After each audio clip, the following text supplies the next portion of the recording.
No dogs sold or raised for illegal purposes. This is a historical and entertainment-based channel. Viewer discretion is advised. Poison by Gary Hammond. Poison. When I think of poison, I usually conjure up thoughts of a creature, be it man or animal, in the throes of agony, dying of a toxic substance that they have ingested either accidentally or on purpose. The scenario I ask you to consider at this time are the effects of people on one another, the dogs or some other environmental stimulus on the individual. I have known people over the years who were really sound and came from good backgrounds, but fell in with the wrong crowd and ended in locked up. Some, like the periodical sun, came to themselves while others were destined to a life of trouble. That is why I often tell folks who ask me that besides a foundation for your kids, one of the most important things you can do is to know who they are hanging with. I have noticed situations where two people hooked up and the blend made for pure de poison.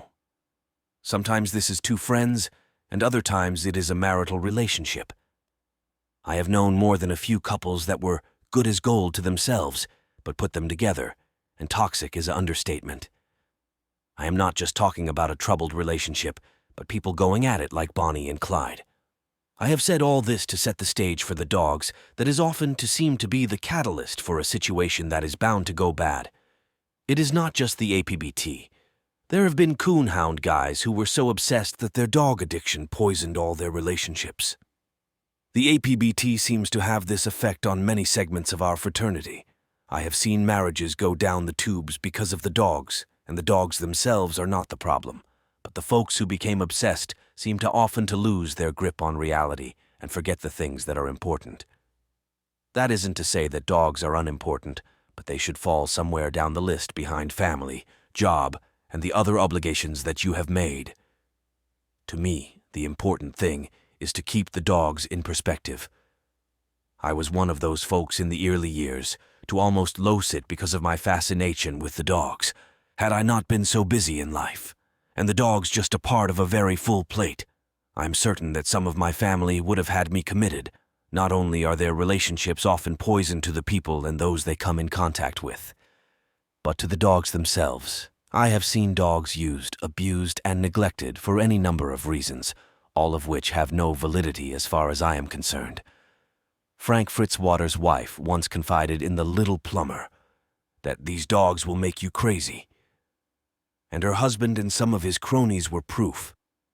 Dave shared this with several of us one day, and we were pretty much in agreement that some of those old guys that ran with Frank were pretty much Looney Tunes, but for Frank, it was probably more the rot gut than the dogs.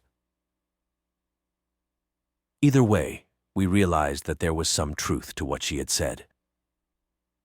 The final poison I keep hearing about takes place in the chat rooms. The internet gladiators slay me. They call other people's dogs curs, have cuss fights, stoop to slander, and of course, make terroristic threats. You can bet there are people doing jail time for some of the things they say they will do. Before it's all said and done, it would seem that the bulldogs and chat mix about as well as bulldogs and alcohol. I hope this strikes a chord with some, and they reassess their situations. If I were to advise everyone who owns these dogs, take inventory, then do an evaluation, make every effort to enjoy the dogs, be happy, and do not let the situation control you or your life. Above all, do not let the dogs become poison to you or your life. Above all, do not let the dogs become a poison to you or your relationships. And for sure, please do not let your actions become poison to the dogs. Thanks for listening. Like, subscribe, and tell a dogman or woman about the Sporting Dog Archive.